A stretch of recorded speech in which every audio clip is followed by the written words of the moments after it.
there's an idea. I have ideas because my mind is quite structural. But it's also very allowing of emotion, my work.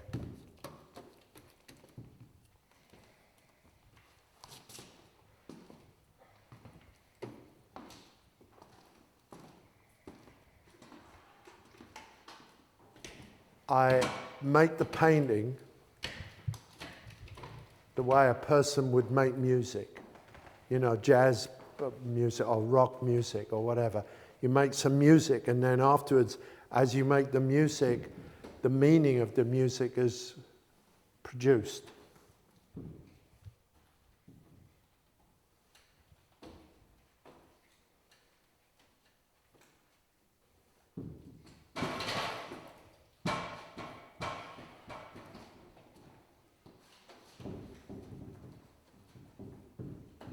I put the music on and it's a bit like fighting and dancing. It's very physical, the way I work. You know, it's quite primitive. That's why I like the abstract art, because it's primitive. I don't have to think about whether it looks like something.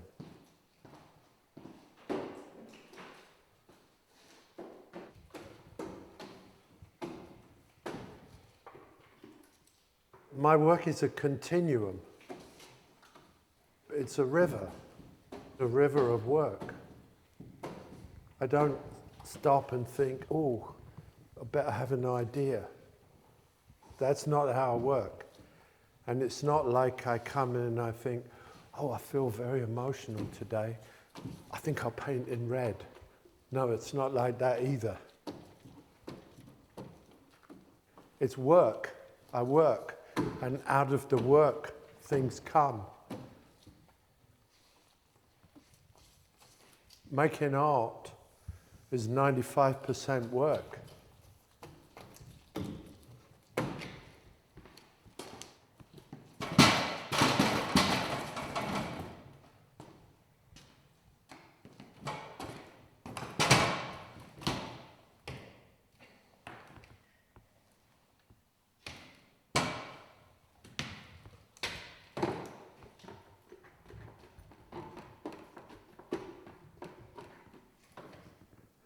So if somebody says to me, do you think you're a great artist?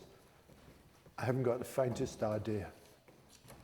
Actually, it doesn't matter if I think it or if I don't think it. So I don't bother myself with thinking it or not thinking it. See, I don't bother with things that I don't need.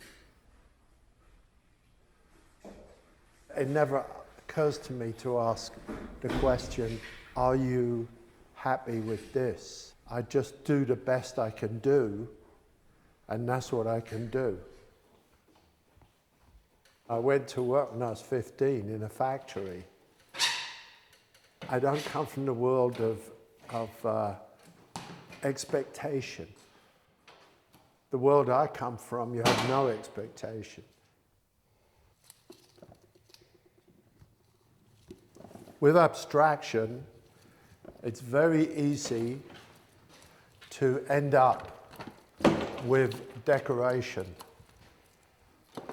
So you have to find a way to not end up with decoration. And that means that you need somehow content, subject.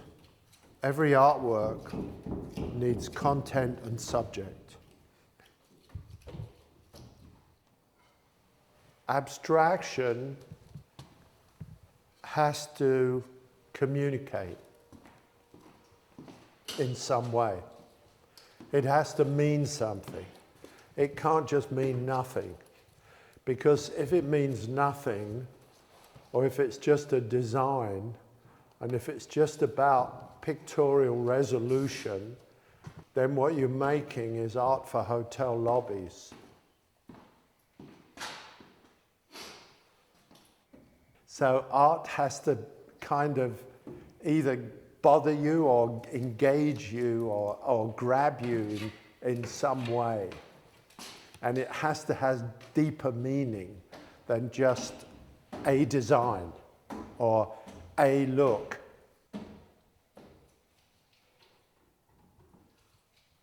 Here, you've got something that's illusionistic, that's layered, and creates space inside something that's solid.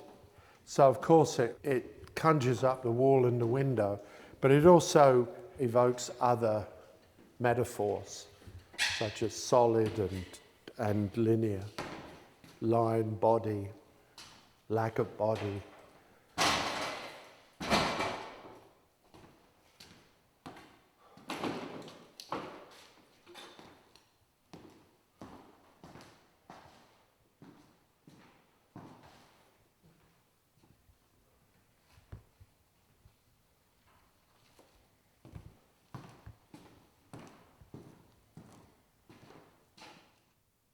Here, the metaphor obviously is a very old one, which is the metaphor of the window. The window in art has been with us since the Quattrocento in Italy.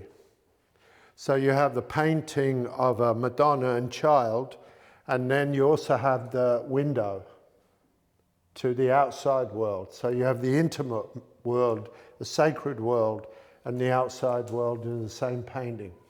Here what I've done is taken my own history and put in what could be considered a wall of light painting within another painting, within a geometric painting. So the geometric painting is partially obscured, and you have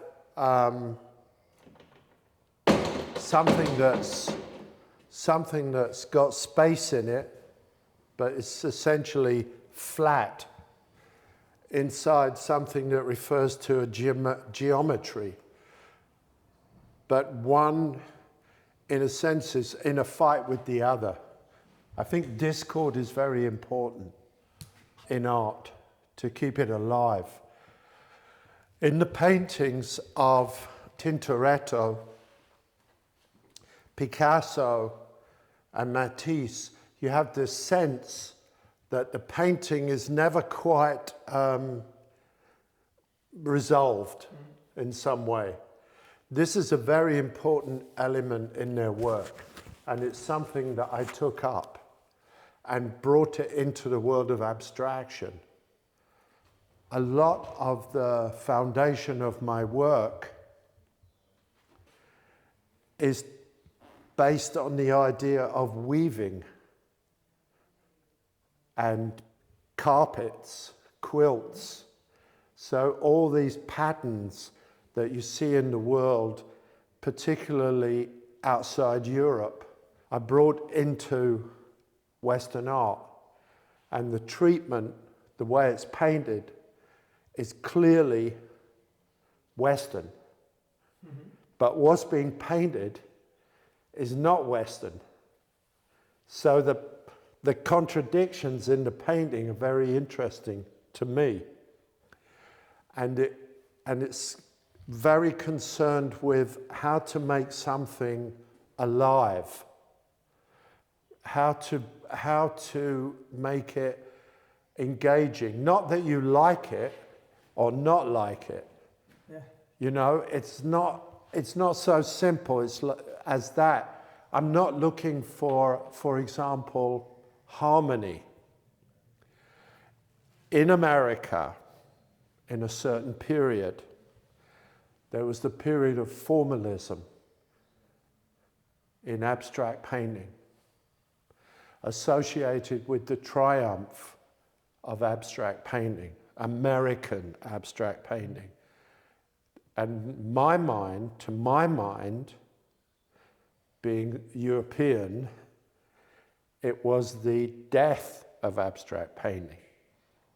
Because as soon as something is resolved, it's automatically dead. Or one of my favorite sayings is by Albert Einstein, who, like me, taught at Princeton. And he said, when I know something, I don't have to think about it anymore.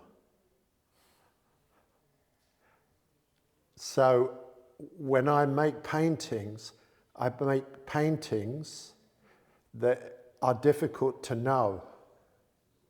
Mm-hmm. They're difficult to close. If we didn't have art, we'd have hell, because we're pretty good at producing hell. So art is the antidote to everything else that we produce, which is disastrous, mostly.